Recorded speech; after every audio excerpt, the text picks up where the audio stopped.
ಭಕ್ಷ್ಯ ಅನ್ನಬೇಕು, ಯಾವುದಕ್ಕೆ ನಿಜವಾಗ್ಲೂ ಅಭಕ್ಷ್ಯ ಅನ್ನಬೇಕು ಅನ್ನುವಂಥದ್ದು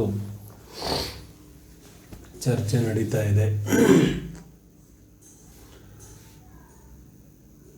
ಭಕ್ಷ್ಯ ಅಭಕ್ಷ್ಯಗಳ ಸ್ವಲ್ಪ ಸ್ಥೂಲ ವಿಚಾರಗಳಾದ ನಂತರ ನಮ್ಮ ಮುಂದಿನ ಚರ್ಚೆಯನ್ನು ನಾವು ಮುಂದುವರಿಸೋದಿದೆ.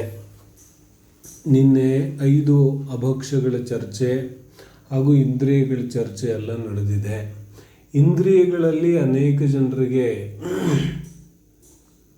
ಸನ್ನಿ ಅಸನ್ನಿಯಲ್ಲಿ ಸಂದೇಹಗಳಿದೆ. ಸನ್ನಿ ಅಸನ್ನಿ ಯಾವ ಪರ್ಯಾಯಗಳಿದೆ? ಸನ್ನಿ ಅಂತ ಹೇಳಿದ್ರೆ ಮನಸಹಿತ, ಅಸನ್ನಿ ಅಂತ ಹೇಳಿದ್ರೆ ಮನರಹಿತ. ಮನರಹಿತ ಮನಸಹಿತ ಹೆಂಗೆ ಗುರ್ತು ಹಿಡಿಯೋದು? ನಾವು ಈಗ ಹಾವು ಇದೆ, ಹಾವಲ್ಲಿ ಸನ್ನಿ ಅಸನ್ನಿ 2 ಜೀವಿಗಳಿರುತ್ತೆ. ಆನೆ ಸನ್ನಿ ಪಂಚೇಂದ್ರಿಯ ಇದೆ, ಎಲ್ಲ ಪಕ್ಷಿಗಳು ಸನ್ನಿ ಪಂಚೇಂದ್ರಿಯಗಳಿದೆ, ಮನುಷ್ಯ ಸನ್ನಿ ಪಂಚೇಂದ್ರಿಯ ಇದ್ದಾನೆ. ಸನ್ನಿ ಅಸನ್ನಿಯನ್ನು ನಾವು ಹೊರಗಡೆ ಇಂದ್ರಿಯಗಳನ್ನು ಗುರುತಿಸೋ ಹಾಗೆ ಗುರುತಿಸ್ಲಿಕ್ಕೆ ಆಗೋದಿಲ್ಲ. ಸನ್ನಿಯಲ್ಲಿ ದ್ರವ್ಯಮನ ಮತ್ತು ಭಾವಮನ. ದ್ರವ್ಯಮನದ ರಚನೆ ಅಂತರಂಗದಲ್ಲಿ ಆಗುತ್ತೆ, ಆದರೆ ಸೂಕ್ಷ್ಮ ಪರಮಾಣುಗಳ ರಚನೆ ಇರೋದ್ರಿಂದ ದ್ರವ್ಯಮನ ಕಣ್ಣಿಗೆ ಕಾಣಿಸೋದಿಲ್ಲ, ಭಾವಮನ ಅಂತೂ ಕಾಣಿಸೋ ಪ್ರಶ್ನೆ ಬರೋದಿಲ್ಲ. ಆದರೆ ಯಾವ ವಿಚಾರ ಮಾಡುವಂತಹ ಶಕ್ತಿ ಇದೆ, ಆ ಶಕ್ತಿ ಭಾವಮನಸ್ಸನ್ನು ತೋರಿಸುತ್ತೆ. ಹಾಗಾಗಿ ಈ ಸ್ಪಷ್ಟ ಪಂಚೇಂದ್ರಿಯಗಳು ಅತ್ಯಂತ ಸ್ಪಷ್ಟವಾಗಿ ಕಾಣಿಸ್ತವೆ. ಪ್ರಕಟ ರೂಪವಾಗಿ ಯಾವ ಪಂಚೇಂದ್ರಿಯಗಳು ಯಾರಿಗೆ ಕಾಣಿಸ್ತಾ ಇದ್ದಾವೆ ಅಂತಹ ಜೀವಿಗಳೆಲ್ಲ ಮುಖ್ಯವಾಗಿ ಸನ್ನಿ ಜೀವಿಗಳಿರುತ್ತೆ.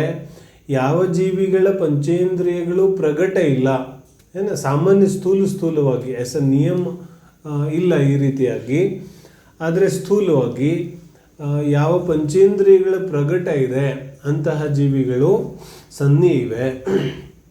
ಯಾರ ಪಂಚೇಂದ್ರಿಯಗಳ ಪ್ರಕಟ ಇಲ್ಲ ಅಂತಹ ಜೀವಿಗಳಿಗೆ ನಾವು ಅಸನ್ನಿ ಜೀವಿಗಳು ಅಂತ ಕರೀತೇವೆ.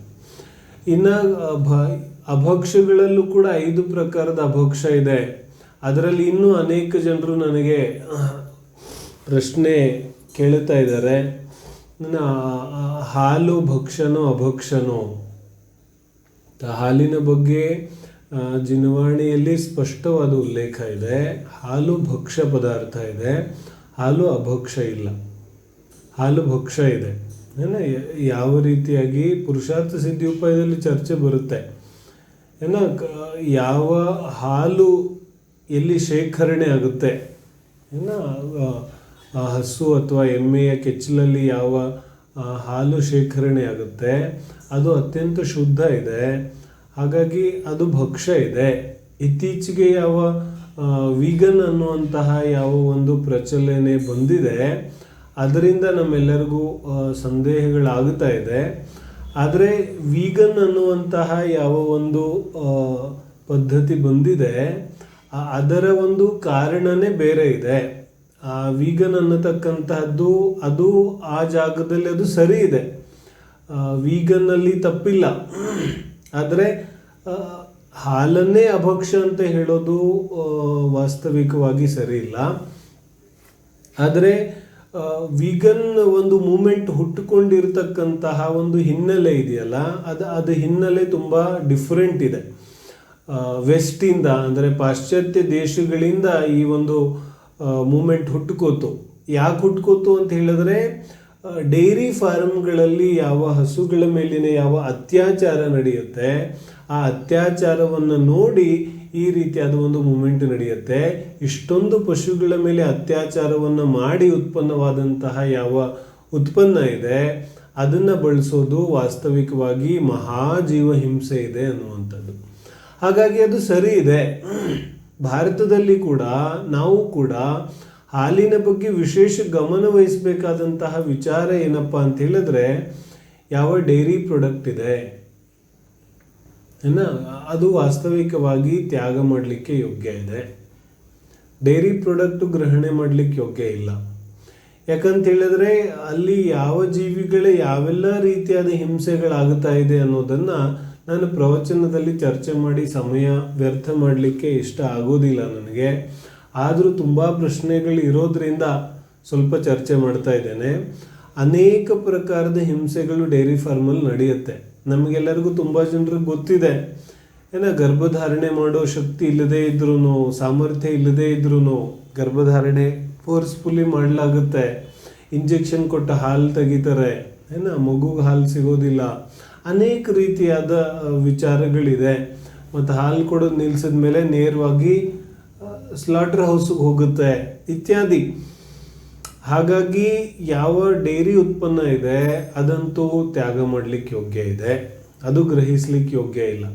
ಆದರೆ ಹಾಲು ಈಗ ಅವರ ಮನೆಯಲ್ಲೇ ಉತ್ಪನ್ನ ಆಗ್ತಾ ಇದೆ, ಹಸು ಇದೆ, ಅದನ್ನು ಸರಿಯಾಗಿ ಆರೈಕೆ ಮಾಡ್ತಾ ಇದ್ದಾರೆ. ಹಾಗಾಗಿ ಎಕ್ಸ್ಟ್ರಾ ಅತಿರಿಕ್ತ ಹಾಲು ಉತ್ಪನ್ನ ಆಗುತ್ತೆ.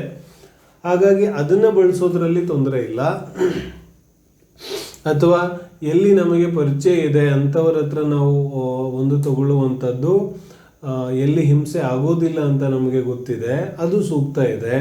ಆದರೆ ಡೈರಿ ಉತ್ಪನ್ನ ಅದು ವಾಸ್ತವಿಕವಾಗಿ ಗ್ರಹಣಕ್ಕೆ ಯೋಗ್ಯ ಇಲ್ಲ. ಅದೇ ರೀತಿಯಾಗಿ ಅನಿಷ್ಟಕಾರಕ ಭಕ್ಷ್ಯದಲ್ಲಿ ಯಾವೆಲ್ಲ ಪದಾರ್ಥಗಳು ಬರುತ್ತೆ, ನನಗೆ ಒಂದೊಂದು ಅನೇಕ ವಿಚಾರಗಳನ್ನು ಕೇಳ್ತಾ ಇದ್ದಾರೆ. ಆದರೆ ನಾನು ಸಮಗ್ರವಾಗಿ ಎಲ್ಲ ವಿಚಾರಗಳನ್ನು ಹೇಳ್ತಾ ಇದ್ದೇನೆ. ಅನಿಷ್ಟ ಅಭಕ್ಷ್ಯದಲ್ಲಿ 99% ಇತ್ತೀಚೆಗೆ ಬರ್ತಕ್ಕಂತಹ ಯಾವ ಪ್ಯಾಕೆಟ್ ಫುಡ್ ಇದೆ, 99% ಆಫ್ ದಿ ಪ್ಯಾಕೆಟ್ ಫುಡ್ ಅದೆಲ್ಲವೂ ಅನಿಷ್ಟ ಅಭಕ್ಷ್ಯದಲ್ಲಿ ಬಂದ್ಬಿಡುತ್ತೆ. ಯಾಕಂತ ಹೇಳಿದ್ರೆ ಇದು ಯಾವುದೂ ಕೂಡ ಆರೋಗ್ಯಕ್ಕೆ ಒಳಿತನ್ನು ಉಂಟು ಮಾಡೋದಿಲ್ಲ. ಅದು ಕೋಲ್ಡ್ ಡ್ರಿಂಕ್ಸ್ ಇರ್ಬೋದು, ಚಿಪ್ಸ್ ಇರ್ಬೋದು. ನಮಗೆಲ್ಲ ಗೊತ್ತಿದೆ ಕೋಲ್ಡ್ ಡ್ರಿಂಕ್ಸಲ್ಲಿ ಯಾವುದೇ ರೀತಿಯಾದಂತಹ ಹಣ್ಣಿನ ರಸ ಏನಿಲ್ಲ, ಅದರಲ್ಲಿ ಎಲ್ಲ ಸಿಂಥೆಟಿಕ್ ಕೆಮಿಕಲ್ಸ್ ಇದೆ, ವಿಚ್ ವಿಲ್ ಯಾವುದು ನಮಗೆ ತುಂಬ ಹಾನಿಯನ್ನು ಉಂಟು ಮಾಡುತ್ತೆ ನಮ್ಮ ಶರೀರಕ್ಕೆ. ಅದೇ ರೀತಿಯಾಗಿ ಪ್ಯಾಕೆಟ್ ಫುಡ್ಗಳಲ್ಲಿ ಎಲ್ಲ ರೀತಿಯಾದ ಪ್ರಿಸರ್ವೇಟಿವ್ಗಳನ್ನು ಹಾಕಿನೇ ಮಾಡಲಿಕ್ಕಾಗೋದು. ಪ್ರಿಸರ್ವೇಟಿವ್ ಇಲ್ಲದೆ ಯಾವುದೇ ವಸ್ತುಗಳನ್ನು ಮಾಡಲಿಕ್ಕೆ ಸಾಧ್ಯ ಇಲ್ಲ. ಹಾಗಾಗಿ ಅವೆಲ್ಲ ನಿಜವಾಗಿ ಆರೋಗ್ಯಕ್ಕೆ ಹಾನಿಯನ್ನು ಉಂಟು ಮಾಡ್ತವೆ. ಅದು ಅನೇಕ ಚಿಪ್ಸ್ ಇರ್ಬೋದು, ಏನೇನು ನಾವು ತಗೋತೀವಿ, ಪ್ರತಿಯೊಂದು ಯಾವ ಪ್ಯಾಕೆಟ್ ಫುಡ್ ಇದೆ ವಾಸ್ತವಿಕವಾಗಿ ಅದು ನಮ್ಮ ಆರೋಗ್ಯಕ್ಕೂ ಕೂಡ ಹಾನಿಯನ್ನು ಉಂಟು ಮಾಡುತ್ತೆ.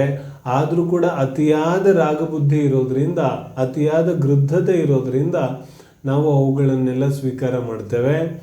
ಹಾಗಾಗಿ ಅದೆಲ್ಲ ಅಭಕ್ಷ್ಯದ ಶ್ರೇಣಿಯಲ್ಲೇ ಬಂದ್ಬಿಡುತ್ತೆ. ಇವನ್ ಚಾಕ್ಲೇಟ್ ಇರ್ಬೋದು, ಎನಿಥಿಂಗ್, ಎಲ್ಲ ಪ್ಯಾಕೆಟ್ ಫುಡ್ಗಳಲ್ಲಿ ಎಲ್ಲವೂ ಬರುತ್ತೆ. ಹಾಗಾಗಿ ಅದೆಲ್ಲ ನಿತಾಂತವಾಗಿ ಹಿಂಸೆಗೂ ಕಾರಣ ಇದೆ. ಹಿಂಸೆಗಿಂತ ನಮ್ಮ ಆರೋಗ್ಯಕ್ಕೆ ಬಹಳ ಅಹಿತವನ್ನು ಉಂಟು ಮಾಡುತ್ತೆ. ಹಾಗಾಗಿ ಅದೆಲ್ಲ ಅಭಕ್ಷ್ಯ ಇದೆ. ಅಭಕ್ಷ್ಯದ ಶ್ರೇಣಿಯಲ್ಲಿ ಅದನ್ನೆಲ್ಲ ನಾವು ತಿಳಿಬೇಕಾಗುತ್ತೆ. ಇರಲಿ, ಇನ್ನು ಮುಂದೆ ನಾವು ಏನು ಚರ್ಚೆ ಮಾಡೋದಿದೆ, ನಮ್ಮ ಚರ್ಚೆ ಇನ್ನು ಮುಂದೆ ಯಾವ ಹಿಂದೆ ಪಾಠ ಬಂದಿತ್ತಲ್ಲ ದ್ರವ್ಯ ಪಾಠದ ಸಂದರ್ಭದಲ್ಲಿ ನಾವು ವಿಸ್ತೃತವಾಗಿ ಅನೇಕ ವಿಚಾರಗಳನ್ನು ಚರ್ಚೆ ಮಾಡಿದ್ವಿ. ಆದರೆ ಅದರಲ್ಲಿ ನಾನು ಒಂದೇ ಅಂಶವನ್ನು ಚರ್ಚೆ ಮಾಡಿದ್ದಿತ್ತು.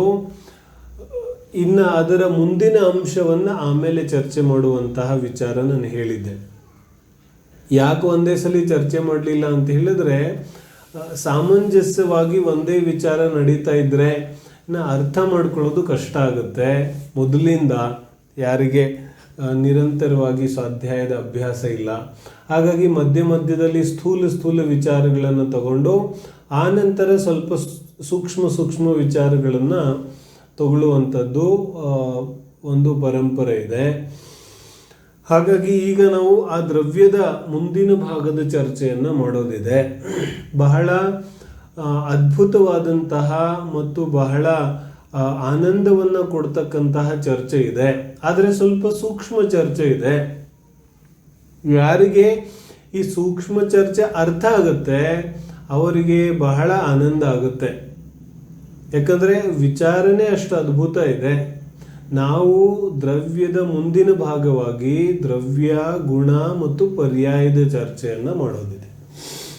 ದ್ರವ್ಯ ಚರ್ಚೆ ನಾವು ಮಾಡಿದ್ದೇವೆ ಈಗಾಗಲೇ, ದ್ರವ್ಯ ಯಾವುದಕ್ಕಂತಾರೆ ಅಂತ.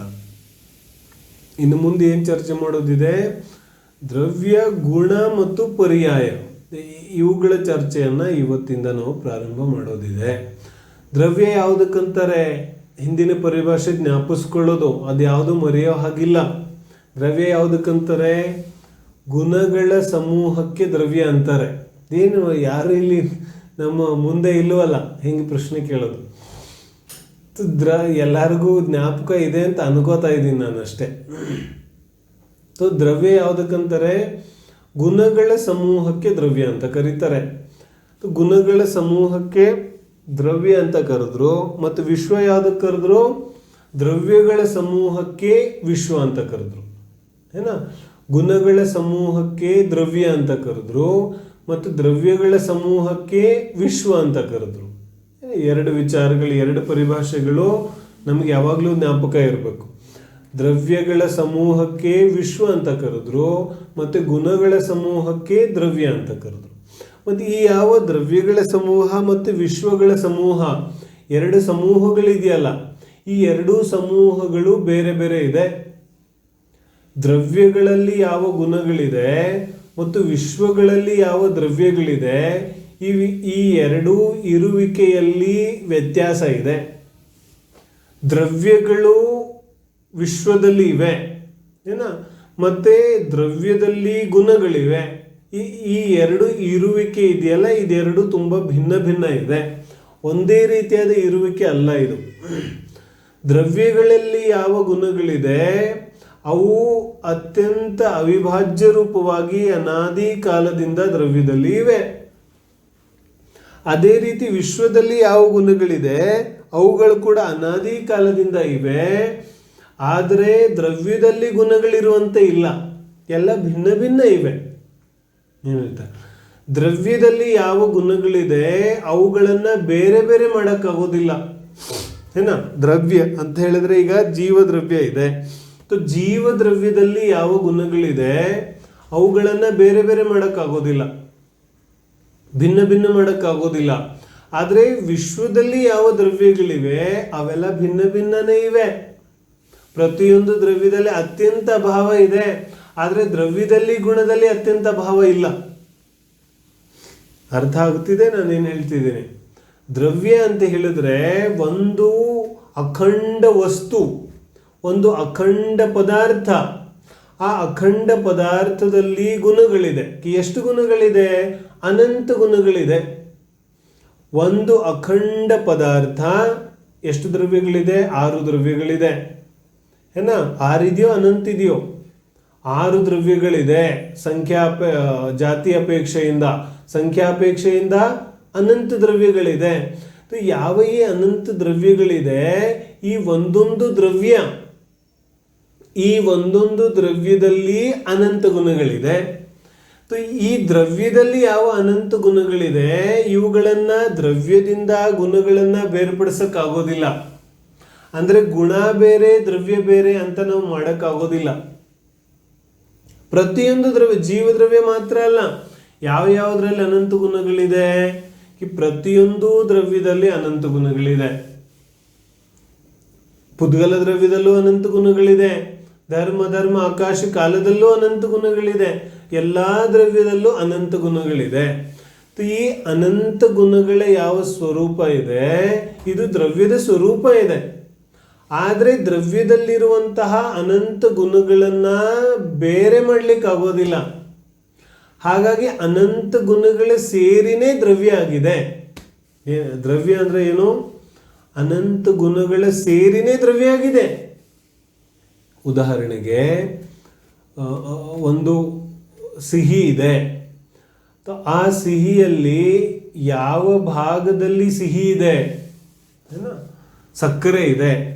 ಸಕ್ಕರೆಯ ಯಾವ ಭಾಗದಲ್ಲಿ ಸಿಹಿ ಇದೆ? ಸಕ್ಕರೆಯಿಂದ ಸಿಹಿಯನ್ನ ತೆಗೆದು ಹಾಕ್ಲಿಕ್ಕಾಗುತ್ತೇನೋ? ಏನಂತ? ಸಕ್ಕರೆಯಿಂದ ಸಿಹಿಯನ್ನ ತೆಗೆದು ಹಾಕ್ಲಿಕ್ಕೆ ಆಗೋದಿಲ್ಲ. ಆದರೆ ಸಕ್ಕರೆ ಬೇರೆ ಇದೆ, ಸಿಹಿ ಬೇರೆ ಇದೆ. ಏನು ಹೇಳ್ತಿದ್ದಾರೆ? ಅರ್ಥ ಆಗುತ್ತೆ? ಮೂಲ ಯಾವ ದ್ರವ್ಯ ಇದೆ ಆ ಮೂಲ ದ್ರವ್ಯಕ್ಕೆ ನಾವು ವಸ್ತು ಪದಾರ್ಥ ಅಂತ ಕರಿತೇವೆ. ಮತ್ತು ಅದರಲ್ಲಿನ ಯಾವ ಕ್ವಾಲಿಟೀಸ್ ಇದೆ, ಅದರ ಯಾವ ಗುಣಗಳಿದೆ ಅದಕ್ಕೆ ನಾವು ದ್ರವ್ಯ ಅಂತ ಕರಿತೇವೆ. ಜೀವದ್ರವ್ಯದಲ್ಲಿ ಜ್ಞಾನ ಇದೆ ಏನಾ. ಹಾಗಾದ್ರೆ ಜ್ಞಾನವನ್ನ ಜೀವದ್ರವ್ಯದಿಂದ ಹೊರಗಡೆ ತೆಗಿಯಕ್ಕಾಗುತ್ತೇನೋ ತೆಗಿಯಕ್ಕಾಗೋದಿಲ್ಲ. ಯಾಕಾಗೋದಿಲ್ಲ? ಜೀವ ಬೇರೆ ಅಲ್ಲ, ಜ್ಞಾನ ಬೇರೆ ಅಲ್ಲ, ಎರಡು ಒಂದೇ ಇದೆ. ಮತ್ತು ಬೇರೆ ಬೇರೆ ಯಾಕೆ ಹೇಳ್ತಿದ್ದಾರೆ? ಯಾಕಂದ್ರೆ ಜ್ಞಾನದಂತೆ ಇನ್ನೂ ಅನೇಕ ಗುಣಗಳು ಜೀವದ್ರವ್ಯದಲ್ಲಿದೆ. ಜ್ಞಾನ ಒಂದೇ ಇಲ್ವಲ್ಲ. ಜ್ಞಾನ ಒಂದೇ ಇದ್ರೆ ಜ್ಞಾನವೇ ಜೀವ ಅಂತ ಹೇಳ್ತಿದ್ರು. ಆದ್ರೆ ಇಲ್ಲೇನು ಹೇಳ್ತಿದ್ದಾರೆ? ಜ್ಞಾನ ಒಂದೇ ಇಲ್ಲ, ಜ್ಞಾನದ ಜೊತೆ ಇನ್ನೂ ಅನಂತ ಗುಣಗಳಿದೆ. ಹಾಗಾದ್ರೆ ಆ ಅನಂತ ಗುಣಗಳಿಗೆ ಏನಂತ ಕರೆಯೋದು? ಹೇಳ್ತಾರೆ ಮೂಲ ದ್ರವ್ಯ ಜೀವದ್ರವ್ಯ ಇದೆ, ಮತ್ತು ಅದರಲ್ಲಿ ಅನಂತ ಗುಣಗಳಿದೆ. ಅನಂತ ಗುಣಗಳು ಅದೇ ದ್ರವ್ಯದಲ್ಲಿದೆ, ಅಥವಾ ಅನಂತ ಗುಣಗಳ ಸಮೂಹವೇ ದ್ರವ್ಯ. ಆದರೆ ಸಮೂಹ ಹೆಂಗಿದೆ? ಅವಿಭಾಜ್ಯ ಸಮೂಹ ಇದೆ. ಅರ್ಥ ಆಗುತ್ತೆ? ಎರಡನ್ನೂ ಬೇರೆ ಬೇರೆ ಮಾಡ್ಲಿಕ್ಕೆ ಆಗೋದಿಲ್ಲ. ಅವಿಭಾಜ್ಯ ಅಂತ ಹೇಳಿದ್ರೆ ಬೇರೆ ಬೇರೆ ಮಾಡೋಕ್ಕಾಗೋದಿಲ್ಲ, ಭಿನ್ನ ಭಿನ್ನ ಮಾಡಕ್. ಈಗ ಅಲ್ಲಿ ಧರ್ಮದ್ರವ್ಯ ಇದೆ, ಅಧರ್ಮ ದ್ರವ್ಯ ಇದೆ, ಪುದ್ಗಲ ದ್ರವ್ಯ ಇದೆ. ಪುದ್ಗಲ ದ್ರವ್ಯವನ್ನ ಜೀವದ್ರವ್ಯವನ್ನ ಬೇರೆ ಬೇರೆಯಾಗಿ ಮಾಡ್ಬೋದು, ಯಾಕಂದ್ರೆ ಬೇರೆ ಬೇರೆನೇ ಇದೆ. ಆದ್ರೆ ಪುದ್ಗಲ ದ್ರವ್ಯದಲ್ಲಿ ಯಾವ ಸ್ಪರ್ಶರಸಗಂಧ ವರ್ಣ ಇದೆ ಅದನ್ನು ತೆಗಿಲಿಕ್ಕಾಗುತ್ತೇನೋ? ನಾವು ಪುದ್ಗಲದ ಸ್ಕಂದವನ್ನ ಭಾಗ ಮಾಡ್ಬೋದು. ಭಾಗ ಮಾಡ್ತಾ ಮಾಡ್ತಾ ಮಾಡ್ತಾ ಮಾಡ್ತಾ ಮಾಡ್ತಾ ಮಾಡ್ತಾ ಎಲ್ಲಿವರೆಗೂ ಹೋಗ್ಬೋದು? ಪರಮಾಣುವರೆಗೂ ಹೋಗ್ಬೋದು. ಪರಮಾಣುವಿನ ಇನ್ನೊಂದು ಭಾಗ ಆಗೋದಿಲ್ಲ, ಅವಿಭಾಗಿ ಪ್ರತಿಚ್ಛೇದ. ಇನ್ನೊಂದು ಭಾಗ ಆಗದೇ ಇದ್ರೂ ಆ ಪರಮಾಣುವಿನಲ್ಲಿ ಕೂಡ ಸ್ಪರ್ಶರಸಗಂಧ ವರ್ಣಗಳಿದೆ. ಹಾಗಾದ್ರೆ ಪರಮಾಣುವಿನಲ್ಲಿರುವ ಸ್ಪರ್ಶರಸಗಂಧ ವರ್ಣವನ್ನು ತೆಗಿಲಿಕ್ಕಾಗುತ್ತೇನೋ? ತೆಗಿಲಿಕ್ಕಾಗೋದಿಲ್ಲ. ಹಾಗಾಗಿ ದ್ರವ್ಯ ಮತ್ತು ಗುಣ ಏನಿದಾವೆ? ಅವಿಭಾಜ್ಯ ಇದಾವೆ. ಹಾಗಾಗಿ ದ್ರವ್ಯಗಳಲ್ಲಿ ಯಾವ ಗುಣಗಳ ಸಮೂಹ ಇದೆ ಅದು ಅವಿಭಾಜ್ಯ ಅಖಂಡ ಇದೆ. ಮತ್ತು ದ್ರವ್ಯ ಬೇರೆ ಗುಣ ಬೇರೆ ಅಂತ ಯಾಕೆ ಹೇಳಿದ್ರು? ಯಾಕೆಂದ್ರೆ ದ್ರವ್ಯವನ್ನ ಗುರುತಿಸೋದು ಹೇಗೆ? ಏನ್ ಹೇಳ್ತಾರೆ? ಸಕ್ಕರೆ ಅನ್ನುವಂತಹ ವಸ್ತು ಇದೆ, ಅದನ್ನ ಗುರುತಿಸೋದು ಹೆಂಗೆ? ವಸ್ತುವನ್ನ ಅದರ ಗುಣಗಳಿಂದ ಗುರುತಿಸಲಾಗುತ್ತೆ. ವಸ್ತುವನ್ನ ನೇರವಾಗಿ ವಸ್ತುವಿನಿಂದ ಗುರುತಿಸ್ಲಿಕ್ಕೆ ಆಗೋದಿಲ್ಲ. ಒಂದು ವಸ್ತುವನ್ನ ನಾವು ಹೆಂಗೆ ಗುರುತಿಸ್ತೇವೆ? ವಸ್ತುವನ್ನ ಅದರ ಗುಣಗಳಿಂದ ಗುರುತಿಸ್ತೇವೆ. ಆ ಗುಣಗಳಿಲ್ಲದೆ ಹೋದ್ರೆ ವಸ್ತುವನ್ನ ಗುರುತಿಸ್ಲಿಕ್ಕೆ ಹೆಂಗೆ ಸಾಧ್ಯ ಇದೆ? ವಸ್ತುವಿನ ಲಕ್ಷಣನೇ ಗುಣ ಇದೆ ಹೇಳ್ತಾರೆ. ವಸ್ತುವಿನ ಲಕ್ಷಣ, ನಾವು ಅಡ್ರೆಸ್ಗೆ ಲ್ಯಾಂಡ್ ಮಾರ್ಕ್ ಕೊಡ್ತೀವಲ್ಲ, ಲ್ಯಾಂಡ್ ಮಾರ್ಕ್ ಯಾಕೆ ಕೊಡ್ತೀವಿ? ಬೇಗ ನಮಗೆ ಅಡ್ರೆಸ್ ಸಿಗ್ಲಿ ಅಂತ. ಯಾವುದು ಪ್ರಸಿದ್ಧ ಇದೆ ಅದನ್ನ ಕೊಡ್ತೀವಿ. ಹಾಗೆ ದ್ರವ್ಯದಲ್ಲಿ ಯಾವ ಗುಣ ಅತ್ಯಂತ ಮುಖ್ಯವಾಗಿ ಪ್ರಗಟ ರೂಪದಲ್ಲಿ ಕಾಣಿಸುತ್ತೆ ಅಂತಹ ಕೆಲವು ಗುಣಗಳನ್ನ ಹೇಳ್ತಾರೆ. ಜೀವದ್ರವ್ಯ ಹೆಂಗಿರುತ್ತೆ? ಜ್ಞಾನ ದರ್ಶನ ಚಾರಿತ್ರ್ಯ ಎಲ್ಲ ಪ್ರಕಟ ರೂಪವಾಗಿ ಕಾಣಿಸ್ತಾ ಇವೆ, ಅನುಭವಕ್ಕೆ ಬರ್ತಾ ಇದೆ. ಹಾಗಾಗಿ ಜೀವದ್ರವ್ಯ ಜ್ಞಾನ ದರ್ಶನಮಯ ಇದೆ ಅಂತ ಹೇಳ್ತಾರೆ.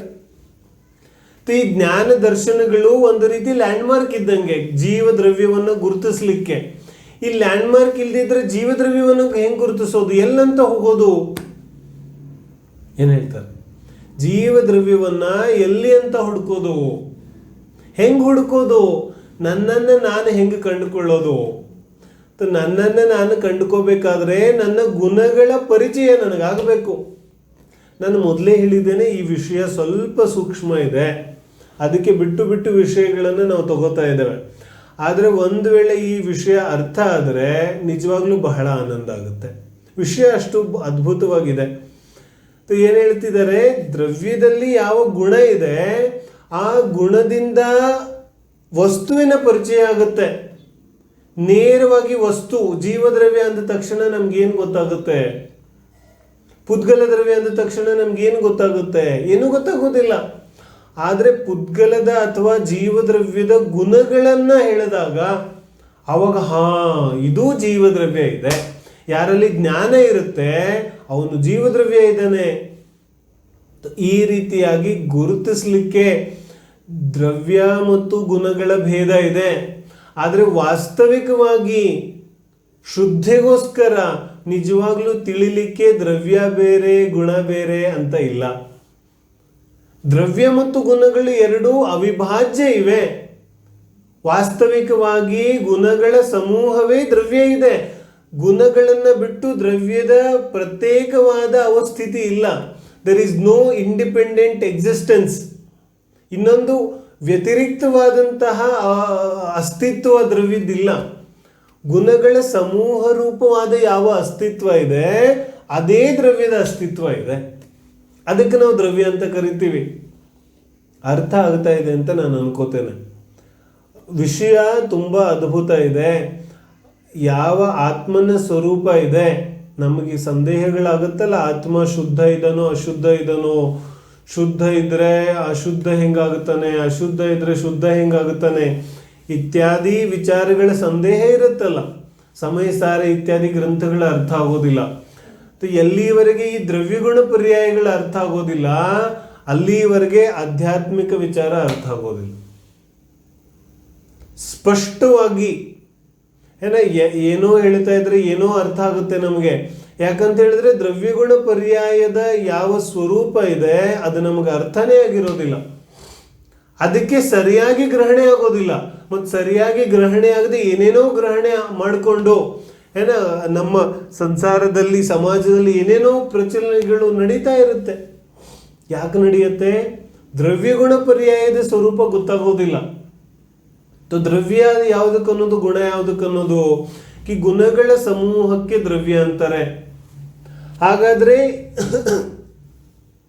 ಯಾವ ಈ ಗುಣಗಳಿದೆ, ಈ ಗುಣಗಳ ಅಥವಾ ದ್ರವ್ಯದ ಯಾವುದೇ ಅತಿರಿಕ್ತವಾದಂತಹ ಪ್ರತ್ಯೇಕವಾದಂತಹ ಅಸ್ತಿತ್ವ ಇಲ್ಲ. ಈ ಗುಣಗಳ ಸ್ವರೂಪಾತ್ಮಕವಾದ ಅಸ್ತಿತ್ವ ಏನಿದೆ, ಗುಣಗಳ ಒಟ್ಟಾರೆಯಾದಂತಹ ಅಸ್ತಿತ್ವ ಏನಿದೆ ಅದೇನೇ ದ್ರವ್ಯ ಇದೆ. ಆದರೆ ವಿಶ್ವ ಯಾವುದಿದೆ? ವಿಶ್ವ 6 ದ್ರವ್ಯಗಳ ಸಮೂಹ ಇದೆ. 6 ದ್ರವ್ಯಗಳ ವಿಶ್ವದ ಯಾವ ಸಮೂಹ ಇದೆ, ಆ ವಿಶ್ವದ ಸಮೂಹ ಹೆಂಗಿದೆ ಅಂದರೆ ಬೇರೆ ಬೇರೆ ಇದೆ. ಅದರಲ್ಲಿ ಜೀವ ಬೇರೆ ಇದೆ, ಪುದ್ಗಲ ಬೇರೆ ಇದೆ, ಧರ್ಮ ಆಕಾಶ ಕಾಲಗಳು ಎಲ್ಲ ಬೇರೆ ಬೇರೆ ಅತ್ಯಂತ ಅಭಾವ ಇದೆ ಎಲ್ಲ ದ್ರವ್ಯಗಳಲ್ಲೂ. ಹಾಗಾಗಿ ಅವು ಬೇರೆ ಇವೆ. ಆದರೆ ಒಂದೇ ಕ್ಷೇತ್ರದಲ್ಲಿ ಅವಗಾಹನ ಆಗ್ತಾ ಇದೆ. ಉದಾಹರಣೆಗೆ ನಾನು ಎಲ್ಲಿ ಕೂತಿದ್ದೇನೆ, ಇಲ್ಲಿ ಇದೇ ಜಾಗದಲ್ಲಿ ನಾನು ಕೂತಿದ್ದೇನೆ, ಜೀವದ್ರವ್ಯ ಇದ್ದೇನೆ. ಇದೇ ಜಾಗದಲ್ಲಿ ಪುದ್ಗಲ ದ್ರವ್ಯ ಇದೆ. ಇದೇ ಜಾಗದಲ್ಲಿ ಧರ್ಮ ಅಧರ್ಮ ಆಕಾಶ ಕಾಲ ಎಲ್ಲ ದ್ರವ್ಯಗಳು ಇದೆ. ಒಂದೇ ಕ್ಷೇತ್ರದಲ್ಲಿ 6 ದ್ರವ್ಯಗಳಿದೆ, ಏನು ತೊಂದರೆ ಇಲ್ಲ. ಹಾಗಾಗಿ 6 ದ್ರವ್ಯಗಳು ಜೊತೆಗೆ ಇದ್ರೂ ಕೂಡ 6 ದ್ರವ್ಯಗಳು ಸ್ವರೂಪಾತ್ಮಕವಾಗಿ ಭಿನ್ನ ಭಿನ್ನ ಇವೆ. ಸ್ವರೂಪಾತ್ಮಕ ದೃಷ್ಟಿಯಿಂದ ಭಿನ್ನ ಭಿನ್ನ ಇವೆ. ಅದಕ್ಕೋಸ್ಕರ ದ್ರವ್ಯ ಮತ್ತು ಗುಣದ ಚರ್ಚೆ ಇದೆ. ಎಲ್ಲಿವರೆಗೆ ನಾವು ಗುಣವನ್ನ ಹೊರಗೆ ತೆಗೆದು ತಿಳಿಯೋದಿಲ್ಲ ಅಲ್ಲಿವರೆಗೆ ದ್ರವ್ಯದ ಪರಿಚಯ ಆಗೋದಿಲ್ಲ. ಮೊದಲನೇ ವಿಚಾರ ನೋಡಿ, ಸ್ವಲ್ಪ ಗಮನ ಕೊಟ್ಟು ಕೇಳೋದಿದೆ. ಮೊದಲನೇ ಬಿಂದು ಏನು? ಎಲ್ಲಿವರೆಗೆ ದ್ರವ್ಯದಿಂದ ಗುಣಗಳನ್ನ ಬೇರ್ಪಡಿಸಿ ನಾವು ತಿಳಿಯೋದಿಲ್ಲ ಅಲ್ಲಿವರೆಗೆ ದ್ರವ್ಯ ಅರ್ಥ ಆಗೋದಿಲ್ಲ. ಮತ್ತು ಯಾವಾಗ ದ್ರವ್ಯದಿಂದ ಗುಣಗಳನ್ನ ಬೇರ್ಪಡಿಸಿ ದ್ರವ್ಯದ ಪರಿಚಯ ಆಗುತ್ತೆ, ದ್ರವ್ಯ ಅರ್ಥ ಆಗುತ್ತೆ, ಅದಾದ್ಮೇಲೆ ಏನ್ ಮಾಡೋದು? ಅದಾದ್ಮೇಲೆ ಭೇದ ಮರ್ತು ಬಿಡೋದು. ಏನ್ ಹೇಳ್ತಾರೆ? ಅದಾದ್ಮೇಲೆ ಏನ್ ಮಾಡೋದು? भेद वेद सब भूल जाना, द्रव्य गुण का भेद भूल जाना. ಯಾಕೆ ಮರ್ತು ಬಿಡೋದು? ಪರಿಚಯ ಆದ್ಮೇಲೆ ಅನುಭೂತಿ ಆಗಬೇಕಲ್ಲ. ಅನುಭೂತಿ ಆಗಬೇಕಾದ್ರೆ ದ್ರವ್ಯ ಬೇರೆ ಗುಣ ಬೇರೆ ಅಂತ ತಿಳಿದ್ರೆ ನಿನಗೆ ಅನುಭೂತಿ ಆಗೋದಿಲ್ಲ. ಎರಡು ಬೇರೆ ಬೇರೆ ಇದೆ. ನಾನು ಮತ್ತೊಂದ್ಸಲಿ ಹೇಳುತ್ತೇನೆ. ದ್ರವ್ಯದಿಂದ ಗುಣಗಳನ್ನ ಬೇರ್ಪಡಿಸಿ ತಿಳಿದೇ ಹೋದ್ರೆ ದ್ರವ್ಯ ಅರ್ಥ ಆಗೋದಿಲ್ಲ. ಏನ ದ್ರವ್ಯದಿಂದ ಗುಣಗಳನ್ನ ಬೇರ್ಪಡಿಸೋದು ಅಂದ್ರೆ ಏನು? ದ್ರವ್ಯದಿಂದ ಗುಣಗಳನ್ನು ತೆಗೆದು ಹಾಕೋ ಪ್ರಶ್ನೆನೇ ಬರೋದಿಲ್ಲ. ಮತ್ತೆ ಜ್ಞಾನದಲ್ಲಿ ದ್ರವ್ಯಗಳಲ್ಲಿನ ಒಂದೊಂದು ಗುಣವನ್ನ ಬೇರ್ಪಡಿಸಿ ನಾವು ತಿಳ್ಕೊತೇವೆ. ಉದಾಹರಣೆಗೆ ಈಗ ಮೆಡಿಕಲ್ ಸೈನ್ಸ್ ಇದೆಯಲ್ಲ, ಮೆಡಿಕಲ್ ಸೈನ್ಸಲ್ಲಿ ಸ್ಪೆಷಲಿಸ್ಟ್ ಇದ್ದಾರೆ. ಒಬ್ಬ ಐ ಸ್ಪೆಷಲಿಸ್ಟ್ ಇದ್ದಾನೆ, ಒಬ್ಬ ಸ್ಕಿನ್ ಸ್ಪೆಷಲಿಸ್ಟ್ ಇದ್ದಾನೆ, ಒಬ್ಬ ಕಿಡ್ನಿ ಸ್ಪೆಷಲಿಸ್ಟ್ ಇದ್ದಾನೆ, ಎಕ್ಸೆಟ್ರಾ ಎಕ್ಸೆಟ್ರಾ. ತೋ ಈಗೇನಾಗುತ್ತೆ, ಶರೀರದ ಯಾವುದಾದ್ರೂ ಭಾಗವನ್ನು ಬೇರ್ಪಡಿಸ್ಲಿಕ್ಕಾಗುತ್ತೇನೋ? ಯಾವುದೋ ಅಂಗವನ್ನು ಬೇರ್ಪಡಿಸ್ಲಿಕ್ಕಾಗೋದಿಲ್ಲ. ಬಟ್ ಎಂಫಸೈಸ್, ಫೋಕಸ್ ಯಾವುದ್ರ ಮೇಲಿದೆ? ಸ್ಕಿನ್ ಸ್ಪೆಷಲಿಸ್ಟ್ ಫೋಕಸ್ಸು ಬರೀ ಸ್ಕಿನ್ ಮೇಲಿದೆ. ಐ ಸ್ಪೆಷಲಿಸ್ಟ್ ಅವನ ಎಲ್ಲ ಗಮನ ಕಣ್ಣುಗಳ ಮೇಲಿದೆ. ಹಾಗಂತವನು ಶರೀರದಿಂದ ಕಣ್ಣುಗಳನ್ನು ಬೇರ್ಪಡಿಸಿಕ್ಕಾಗುತ್ತೇನೋ? ಆಗೋದಿಲ್ಲ. ಆದರೆ ತಿಳ್ಕೊಳ್ಳುವಾಗ ಬೇರ್ಪಡಿಸ್ತಾನೆ. ಹೆಂಗೆ ಬೇರ್ಪಡಿಸ್ತಾನೆ? ತನ್ನ ಜ್ಞಾನದಲ್ಲಿ ಬೇರ್ಪಡಿಸ್ತಾನೆ. ಹಾಗೆಯೇ ನಾವು ದ್ರವ್ಯಗಳನ್ನು ತಿಳಿಯುವಾಗ ಅವುಗಳಲ್ಲಿನ ಗುಣಗಳನ್ನು ಹೊರಗೆ ತೆಗೆದು ನಾವು ಒಂದೊಂದು ಗುಣಗಳನ್ನು ತಿಳಿತೇವೆ. ಅರ್ಥ ಆಯ್ತಲ್ಲ? ಹೊರಗೆ ತೆಗೆಯೋದು ಅಂದ್ರೆ ಏನು? ಜ್ಞಾನದಲ್ಲಿ ಒಂದೊಂದು ಗುಣಗಳನ್ನು ಬೇರ್ಪಡಿಸಿ ಫೋಕಸ್ ಮಾಡ್ತೇವೆ ಒಂದೊಂದು ಗುಣಗಳ ಮೇಲೆ. ಜೀವದ್ರವ್ಯದಲ್ಲಿ ಜ್ಞಾನ ಗುಣ ಇದೆ. ಜ್ಞಾನ ಹೆಂಗಿದೆ? ಜ್ಞಾನದ ವಿಶೇಷ ಚರ್ಚೆ ಮಾಡ್ಲಿಕ್ಕೆ ಶುರು ಮಾಡ್ತೇವೆ. ಜ್ಞಾನ ವಿಶುದ್ಧ ಇದೆ, ಜ್ಞಾನದಲ್ಲಿ ಲೋಕಾಲೋಕವನ್ನು ತಿಳಿಯೋ ಶಕ್ತಿ ಇದೆ, ಜ್ಞಾನ ಸ್ವಪರಪ್ರಕಾಶಕ ಇದೆ, ಜ್ಞಾನ ಹಿತಾಹಿತವನ್ನು ನಿರ್ಣಯ ಮಾಡುವಂಥದ್ದಿದೆ, ಜ್ಞಾನ ಸಕಾರಾತ್ಮಕ ಇದೆ, ಇತ್ಯಾದಿ ಜ್ಞಾನದ ಚರ್ಚೆ ಶುರು ಆಗುತ್ತೆ. ಆದರೆ ಜ್ಞಾನ ಮಾತ್ರ ಜೀವ ಇಲ್ಲ. ಜ್ಞಾನದ ಯಾಕೆ ಚರ್ಚೆ ಮಾಡ್ತಿದ್ದೀರಿ? ಎಲ್ಲಿವರೆಗೆ ಜ್ಞಾನ ಒಂದನ್ನೇ ಫೋಕಸ್ ಮಾಡಿ ತಿಳಿಯೋದಿಲ್ಲ, ಅಲ್ಲಿವರೆಗೆ ಜೀವದ್ರವ್ಯ ಅರ್ಥ ಆಗೋದಿಲ್ಲ. ಹಾಗಾಗಿ ಜ್ಞಾನವನ್ನು ಫೋಕಸ್ ಮಾಡಿ, ಶ್ರದ್ಧೆಯನ್ನು ಫೋಕಸ್ ಮಾಡಿ, ಚಾರಿತ್ರವನ್ನು ಫೋಕಸ್ ಮಾಡಿ, ಅನಂತ ದರ್ಶನ, ಅನಂತ ಜ್ಞಾನ, ಅನಂತ ಸುಖ ಅವುಗಳನ್ನು ಫೋಕಸ್ ಮಾಡಿ ಒಂದೊಂದನ್ನು ತಿಳಿತೇವೆ. ಇದಕ್ಕೆ ನಾವು ಗುಣಗಳಂತೇವೆ. ಆದರೆ ಯಾವಾಗ ಅನುಭೂತಿಯ ವಿಚಾರ ಬರುತ್ತೆ, ಯಾವಾಗ ಆತ್ಮಾನುಭೂತಿಯ ವಿಚಾರ ಬರುತ್ತೆ, ಆವಾಗ ಎಲ್ಲ ಬೇರೆ ಬೇರೆ ಇಲ್ಲ, ಅವಾಗೆಲ್ಲ ಒಂದೇ ಇದೆ. ಜ್ಞಾನ, ದರ್ಶನ್, ಚಾರಿತ್ರ, ಸುಖ, ವೀರ್ಯ ಇತ್ಯಾದಿ ಎಲ್ಲ ಸೇರಿ ಒಂದು ಅಖಂಡ ದ್ರವ್ಯ ಆಗುತ್ತೆ. ಒಂದು ಅಖಂಡ ದ್ರವ್ಯವನ್ನು ಯಾರು ಅನುಭವಿಸ್ತಾನೆ ಅವನಿಗೆ ಮಾತ್ರ ಅನುಭೂತಿ ಆಗುತ್ತೆ. ಅನ್ಯ ಖಂಡವಾಗಿ ತಿಳಿಯೋವನಿಗೆ ಅನುಭೂತಿ ಆಗೋದಿಲ್ಲ. ಅವನಿಗೆ ಕ್ಷಯೋಕ್ಷಮಿಕ ಜ್ಞಾನದಲ್ಲಿ ದ್ರವ್ಯದ ಪರಿಚಯ ಆಗುತ್ತೆ, ಆದರೆ ಅತೀಂದ್ರಿಯ ಅನುಭೂತಿ ಆಗೋದಿಲ್ಲ. ಎರಡರಲ್ಲಿ ವ್ಯತ್ಯಾಸ ಇದೆ. ನಿನಗೆ ನಿನ್ನ ಕ್ಷಯೋಕ್ಷಮಿಕ ಜ್ಞಾನದಲ್ಲಿ ದ್ರವ್ಯದ ಬಗ್ಗೆ ಅರ್ಥ ಆಗತ್ತೆ, ಅರಿವಾಗುತ್ತೆ, ತಿಳುವಳಿಕೆ ಬರುತ್ತೆ, ಆದರೆ ಅತೀಂದ್ರಿಯ ಅನುಭೂತಿ ಬರೋದಿಲ್ಲ. ಏನು ಹೇಳ್ತಾರೆ? ಅನುಭೂತಿ ಬರೋದಿಲ್ಲ. ರಸಗುಲ್ಲ ಹೆಂಗಿರುತ್ತೆ ಅಂತ ವರ್ಣನೆ ಮಾಡಿದ್ರೆ ನಿನಗೆ ಕ್ಷಯೋಕ್ಷಮಿಕ ಜ್ಞಾನದಲ್ಲಿ ಅದು ಅರ್ಥ ಆಗುತ್ತೆ, ಆದರೆ ಅನುಭೂತಿ ಆಗುತ್ತೇನೋ? ಅನುಭೂತಿ ತಿಂದ ಮೇಲೆ ಆಗುತ್ತೆ. ಹಾಗೆ ದ್ರವ್ಯದ ಅನುಭೂತಿ ಯಾವಾಗುತ್ತೆ? ಅಖಂಡವಾಗಿ ನೋಡಿದಾಗ ದ್ರವ್ಯದ ಅನುಭೂತಿ ಆಗುತ್ತೆ, ಅಲ್ಲಿವರೆಗೆ ಆಗೋದಿಲ್ಲ. ಒಂದು ನಾವು ಬದಾಮ್ ಮಿಲ್ಕ್ ಮಾಡ್ತೀವಿ, ಬದಾಮ್ ಮಿಲ್ಕ್ ಡ್ರೈ ಫ್ರೂಟ್ ಮಿಲ್ಕ್ ಮಾಡ್ತೀವಲ್ಲ. ಬದಾಮ್ ಮಿಲ್ಕ್ ಮಾಡುವಾಗ ಏನು ಮಾಡ್ತೀವಿ? ಅದರಲ್ಲಿ ಅನೇಕ ವಸ್ತುಗಳನ್ನು ಹಾಕ್ತೀವಿ.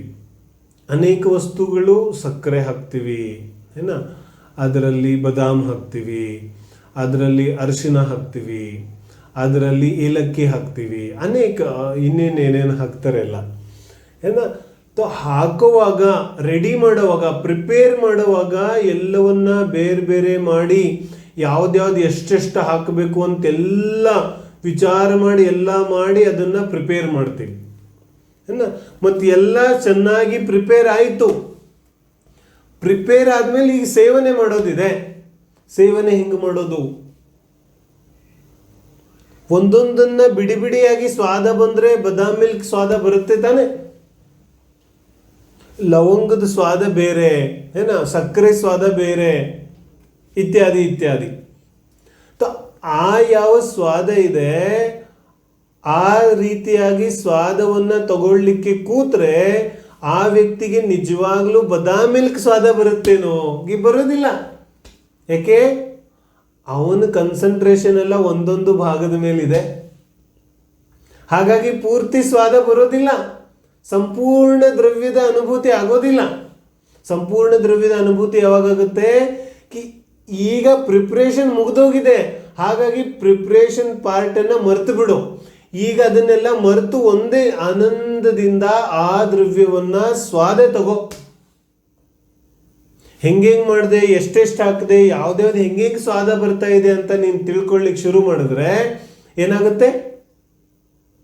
ಸ್ವಾದ ಬರೋದಿಲ್ಲ, ಸ್ವಾದ ಹೊಟ್ಟೋಗ್ಬಿಡುತ್ತೆ. ಹಾಗಾದ್ರೆ ಹಿಂದೆ ಎಲ್ಲ ಬಿಡಿ ಬಿಡಿ ಹಾಕಿದ್ನಲ್ಲ, ಅದೆಲ್ಲ ವೇಸ್ಟ್ ಆಗೋಯ್ತೇನೋ? ಅದೆಲ್ಲ ವೇಸ್ಟ್ ಆಗಲಿಲ್ಲ. ಅದು ಹಾಕಿದ್ದೀನಿ ಅಂತಾನೆ ಈಗ ಅಖಂಡವಾಗಿ ಸ್ವಾದ ಬರೋದಿದೆ. ಆದರೆ ಈಗ ಸರಿಯಾಗಿ ಸ್ವಾದ ಬರಬೇಕಾದ್ರೆ ಹಿಂದಿನ ವಿಚಾರ ಮರಿಬೇಕಿದೆ. ಮರೆಯೋದಂದ್ರೆ ಏನು ಮಾಡೋದು? ಮರೆಯೋದಂದ್ರೆ ಫೋಕಸ್ ಚೇಂಜ್ ಮಾಡೋದು ಅಷ್ಟೇ. ಮರೆಯೋದಂದ್ರೆ ಡಸಂಟ್ ಮೀನ್ ಫರ್ಗೆಟ್. ಅದನ್ನು ನಾನು ಸಂಪೂರ್ಣವಾಗಿ ಮರೆತು ಬಿಡ್ತೀನಿ ಅಂತಲ್ಲ. ನನ್ನ ಜ್ಞಾನದಲ್ಲಿ ಇದ್ದೇ ಇರುತ್ತೆ, ಆದರೆ ಫೋಕಸ್ ಇಲ್ಲ, ಉಪಯೋಗದಲ್ಲಿಲ್ಲ, ವರ್ತಮಾನ ಜ್ಞಾನದ ಪರ್ಯಾಯದಲ್ಲಿ ಇಲ್ಲ. ಜ್ಞಾನದಲ್ಲಿ ಇಲ್ಲ ಅಂತಲ್ಲ, ಸ್ಮೃತಿಯಲ್ಲಿಲ್ಲ ಅಂತಲ್ಲ, ಸ್ಮೃತಿಯಲ್ಲಿರುತ್ತೆ, ಆದರೆ ಫೋಕಸ್ ಇರೋದಿಲ್ಲ. ಫೋಕಸ್ ಯಾವುದ್ರ ಮೇಲಿದೆ? ಫೋಕಸ್ ಅಖಂಡ ದ್ರವ್ಯದ ಮೇಲಿದೆ. ಯಾವಾಗ ಅಖಂಡ ದ್ರವ್ಯದ ಮೇಲೆ ಫೋಕಸ್ ಆಗುತ್ತೆ, ಆಗ ನಿಜವಾಗ್ಲೂ ಅನುಭೂತಿ ಆಗಲಿಕ್ಕೆ ಸಾಧ್ಯ ಇದೆ. ಹಾಗಾಗಿ ಅನುಭೂತಿಗೆ ಅಖಂಡ ದ್ರವ್ಯ ಬೇಕು, ಆದರೆ ಪರಿಚಯಕ್ಕೆ ದ್ರವ್ಯ ಮತ್ತು ಗುಣದ ಭೇದ ಬೇಕು. ಏನ ಎರಡು ವಿಚಾರಗಳಾಯ್ತು, ಒಂದು ದ್ರವ್ಯ, ಇನ್ನೊಂದು ಗುಣ.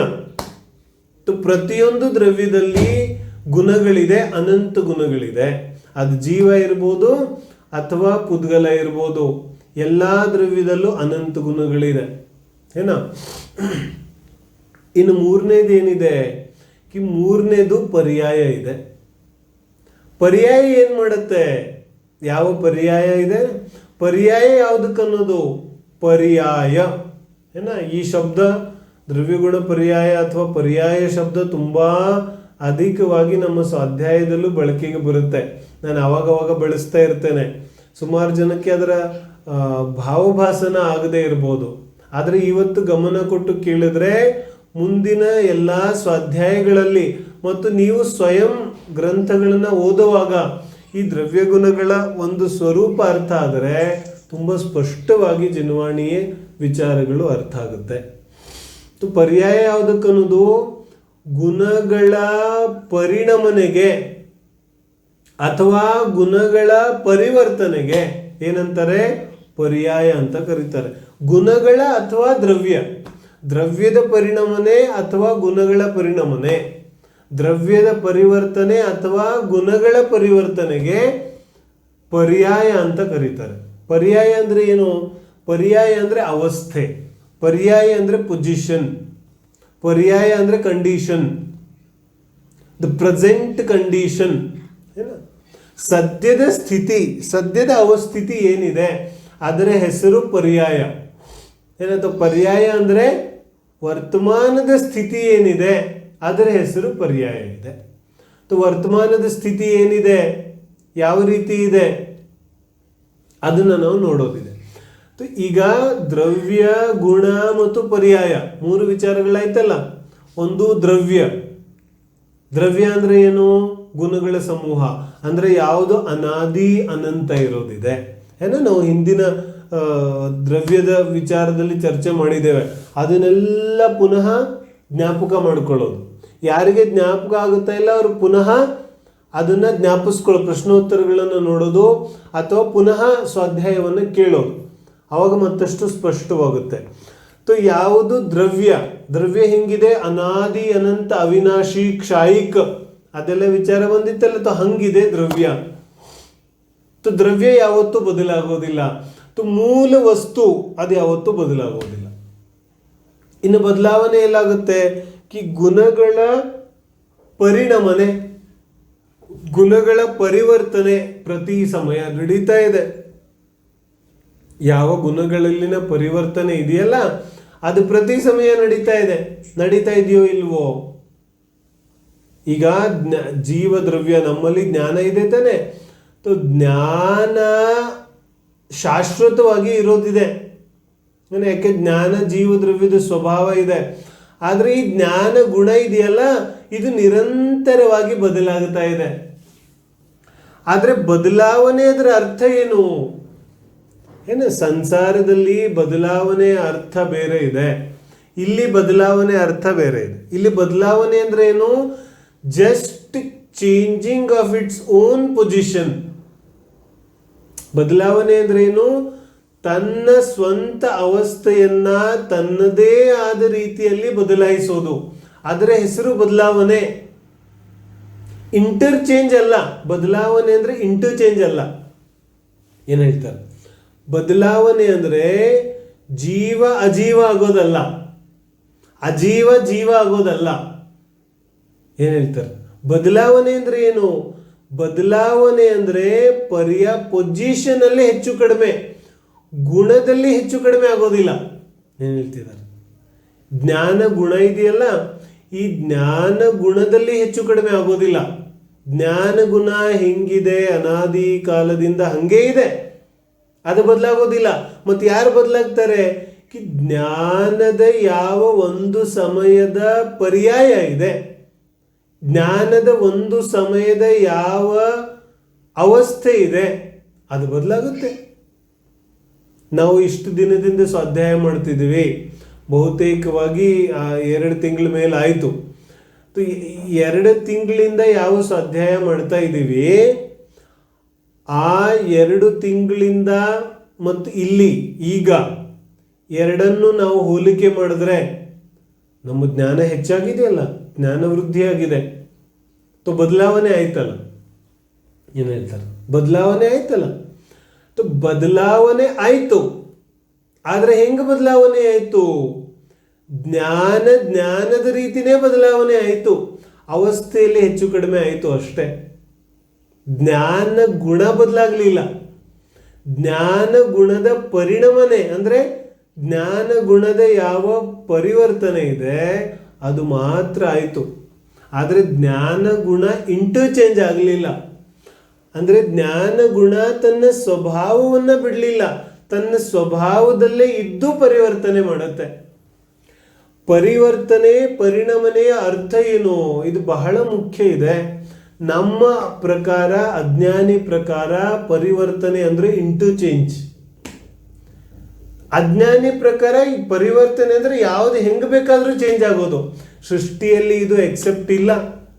ಏನ್ ಹೇಳ್ತಾರೆ? ಸೃಷ್ಟಿಯಲ್ಲಿ ಪರಿವರ್ತನೆ ಆಯಾ ದ್ರವ್ಯಗಳು ತಮ್ಮ ತಮ್ಮ ದ್ರವ್ಯ ಕ್ಷೇತ್ರ ಕಾಲಭಾವದಲ್ಲಿ ಮಾತ್ರ ಪರಿಣಾಮನೆ ಮಾಡ್ತವೆ. ಅನ್ಯ ದ್ರವ್ಯ ಕ್ಷೇತ್ರ ಕಾಲಭಾವದಲ್ಲಿ ಪ್ರವೇಶ ಇಲ್ಲ ಅವಕ್ಕೆ. ಜೀವ ದ್ರವ್ಯಕ್ಕೆ ಪುದ್ಗಲ ದ್ರವ್ಯದ ದ್ರವ್ಯ ಕ್ಷೇತ್ರ ಕಾಲಭಾವದಲ್ಲಿ ಪ್ರವೇಶ ಇಲ್ಲ. ಪುದ್ಗಲ ದ್ರವ್ಯಕ್ಕೆ ಜೀವ ದ್ರವ್ಯದ ದ್ರವ್ಯ ಕ್ಷೇತ್ರ ಕಾಲಭಾವದಲ್ಲಿ ಪ್ರವೇಶ ಇಲ್ಲ. ಆದ್ರೂ ಎರಡೂ ಬದಲಾಗ್ತಾ ಇದೆ. ಏನ್ ಹೇಳ್ತಾರೆ? ನಾವೆಲ್ಲ ಬಟ್ಟೆ ಹಾಕೋತೀವಲ್ಲ, ಈ ಬಟ್ಟೆ ಬದಲಾಗ್ತಾ ಇದೆಯೋ ಇಲ್ವೋ? ನಾನು 2 ವರ್ಷ ಹಿಂದೆ ಈ ಬಟ್ಟೆ ತಗೊಂಡಿದ್ದೆ, ಅದೇ ಬಟ್ಟೆ ತಾನೇ ಇದು. ಏನ್ ಹೇಳ್ತಿದ್ದಾರೆ? ನಮ್ಮ ಮನೆ ಇದೆ, 10 ವರ್ಷದ ಹಿಂದೆ ನಾನು ಕಟ್ಟಿದ್ನಲ್ಲ ಮನೆ, ಅದೇ ಮನೆ ತಾನೇ ಇದು. ಏನ್ ಹೇಳ್ತಾರೆ? ಯಾವ ಮನೆ ಇದು? ಅದೇ ಮನೆ ತಾನೆ. ಹಾಗಾದ್ರೆ ಅದೇ ಮನೆ ಇದೆಯೋ ಬದಲಾಗಿದೆಯೋ? ಏನಿದೆ? ಅದೇ ಮನೆ ಇದೆ, ಆದ್ರೆ ಬದಲಾಗಿದೆ. ಏನ್ ಹೇಳ್ತಾರೆ?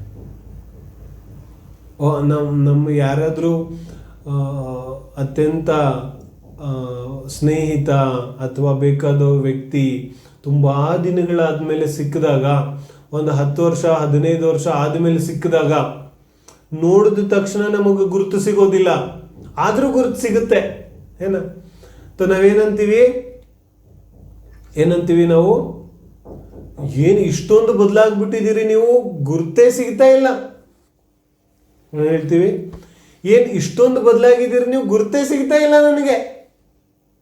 ಗುರುತು ಸಿಗ್ತಾ ಇಲ್ಲ. ಮತ್ತೆ ಹೆಂಗ್ ಗುರುತು ಸಿಕ್ತು? ಗುರುತು ಹಿಡಿದು ಬಿಟ್ಟು ಏನ್ ಹೇಳ್ತಿದ್ದಾನೆ? ಗುರುತು ಸಿಗ್ತಾ ಇಲ್ಲ ಅಂತ ಹೇಳ್ತಾ ಇರೋದೇನು? ಗುರುತು ಸಿಗ್ತಾ ಇಲ್ಲ ಅಂತ. ಯಾವಾಗ ಹೇಳ್ತಾ ಇದ್ದಾನೆ? ಗುರುತು ಹಿಡಿದು ಬಿಟ್ಟು ಗುರುತು ಸಿಗ್ತಾ ಇಲ್ಲ ಅಂತ ಇದ್ದಾನೆ. ಇದರ ಅರ್ಥ ಏನು ಹಂಗಾದ್ರೆ? ಗುರುತು ಸಿಗ್ತಾ ಇದೆ, ಆದ್ರೆ ತುಂಬಾ ಬದಲಾವಣೆ ಆಗಿದೆ ಅಂತ. ಆದ್ರೆ ತುಂಬಾ ಬದಲಾವಣೆ ಆದ್ರೂ ಬದಲಾವಣೆ ಆಗದೆ ಇರೋದೇನೋ ಇದೆ ಅಲ್ಲಿ. ಏನ್ ಹೇಳ್ತಿದ್ದಾರೆ? ತುಂಬಾ ಬದಲಾವಣೆಗಳ ಕಾಣ್ತಾ ಇದ್ರು ಕೂಡ ಬದಲಾವಣೆ ಆಗದೆ ಇರೋದು ಒಂದಿದೆ, ಅದಕ್ಕೋಸ್ಕರ ಅದು ಗೊತ್ತಾಗುತ್ತಾ ಇದೆ. ಹೇಳ್ತಿದ್ದಾರೆ ಮೂಲ ದ್ರವ್ಯ ಬದಲಾಗೋದಿಲ್ಲ. ನಾನು ಬಾಲಕ ಇದ್ದೆ, ಯುವಕ ಆದೆ, ನಾನು ಬದಲಾಗಲಿಲ್ಲ, ಮತ್ತೆ ಯಾರು ಬದಲಾದ್ರು? ಅರೆ, position has been changed, position ಬದಲಾಯಿತು. ಆದ್ರೆ ಪೊಸಿಷನ್ ಬದಲಾದ್ರೂ ಕೂಡ ಅಲ್ಲಿ ಬದಲಾಗದೇ ಇರುವಂಥದ್ದು ಏನೋ ಇದೆ. ಅದಕ್ಕೋಸ್ಕರ ಚಿಕ್ಕವನಿಂದ ಇಲ್ಲಿವರೆಗೆ ನನ್ನ ಎಲ್ಲರೂ ಗುರ್ತಿಡಿತಾ ಇದ್ದಾರೆ. ಇನ್ನು ವೃದ್ಧ ಆದ್ರೂ ಗುರ್ತಿಡಿಯೋರಿದ್ದಾರೆ. ಇದರ ಅರ್ಥ ಏನಾಯ್ತು? ಚೇಂಜ್ ಆಗುತ್ತಾ ಇದ್ರು ಚೇಂಜ್ ಆಗದೇ ಇರೋದೇನೋ ಒಂದಿದೆ. ಚೇಂಜ್ ಆಗದೇ ಇರುವಂತಹ ಯಾವ ಧ್ರುವ, ಯಾವ ಕ್ಷಾಯಿಕ ವಸ್ತು ಇದೆ, ಶಾಶ್ವತ ವಸ್ತು ಇದೆ, ಮೂಲ ವಸ್ತು ಇದೆ, ಅದರ ಹೆಸರು ದ್ರವ್ಯ ಇದೆ.